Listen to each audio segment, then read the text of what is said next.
For 18 months, we have worked to expose corruption, inform Canadians, and search for the truth that we all deserve. And we have done this anonymously. We promised to hide who we were for only as long as necessary. And now that time has come to an end. For over a year, you've known us as Cypher and Fox, the voices behind Northern Perspective. Our real names are Ryan and Tanya, and we're just a regular Canadian family living in the riding of Flamborough-Glanbrook. Today, we stand before you not just as voices behind a screen, but as ordinary Canadians with a shared passion for truth and justice. Until recently, I worked as a public servant for the federal government. In March of 2024, the Treasury Board Secretariat issued a directive, and that directive was ordering all government employees to disclose any side income that they may have to their employer. We believe that our extensive work on the ArriveCan scandal was a direct consequence to this directive being issued. So, as a result of that, I disclosed Northern Perspective to my employer. Shortly after that, I was given a choice. Some would say an ultimatum. Cease all activity with Northern Perspective or exit the organization. Now, this was despite the fact that what we were doing was not illegal, and despite the fact that all activity related to Northern Perspective was on my private time, on my own equipment, and done anonymously. This was despite the fact that I had a distinguished performance record. This was an impossible choice for me and our family. As many of you know, I am the sole income earner in our household. We also have a young autistic son, whose therapies are expensive and were being funded by the additional income we earned through Northern Perspective. We have always stood for the right to speak freely, to criticize when necessary, and to hold our leaders accountable. We believe it is the right and the duty of every Canadian to speak out against corruption, and Fox and I believe that we fulfill this duty through our work with Northern Perspective.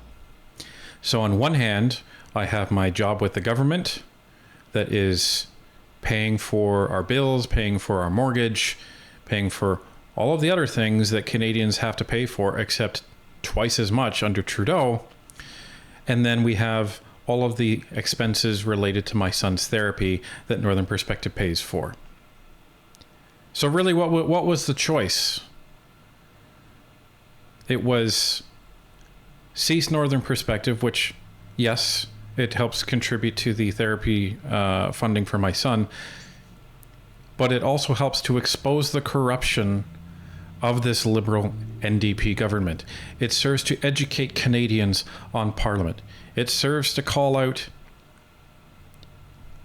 a multitude of scandals and ensure that our fellow Canadians get to understand how their government works. Because informed citizens is something that the government doesn't like too much. Because informed citizens can hold their government to account. So that was the ultimatum before me. And we have a commitment to stand up for free speech, and we have a commitment to stand up for our principles. So what was it going to be? Well, needless to say, since I'm talking before you now, that Northern Perspective is still operating, and I am no longer an employee of the federal government. Canadians should not be afraid of losing their jobs just for speaking out against our government. It is the right and it is the duty of every Canadian citizen to speak out against corruption wherever they see it, even in the most top levels of government. You know, one thing that we've learned in our journey in Northern Perspective is that we never thought we would end up building a community ourselves. And it's a community of people who thought they were alone. They thought they were alone in, seeing what was going on with this country. And it's citizens, Canada's citizens, that is our biggest strength. Not the borders, not the land that we live on. It's the people.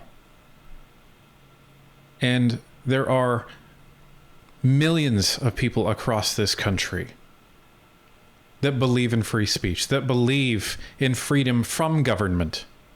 And we couldn't sit idly by and worry about this happening to another Canadian family who has to choose between providing their son with therapy or the job that is providing for that family. That is not a fair choice. And nobody should be forced to make that choice. Not in this country. Other countries, sure, you would expect that. Not Canada.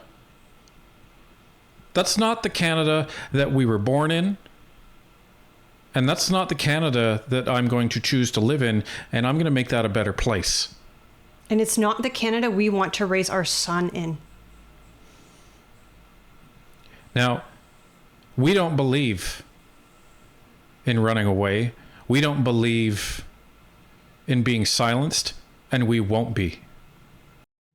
We won't be silenced. We won't be bought. Because our free speech is not for sale. What we will do is take a stand. And we invite all of you to join us in taking that stand against this government. Because enough is enough. This government thinks it can act with impunity and do whatever it wants. It's going to be ordinary citizens like all of us who are going to stand up and say no more. It's time for ordinary people to do extraordinary things. So the gloves are off, Canada, and it's time to get to work.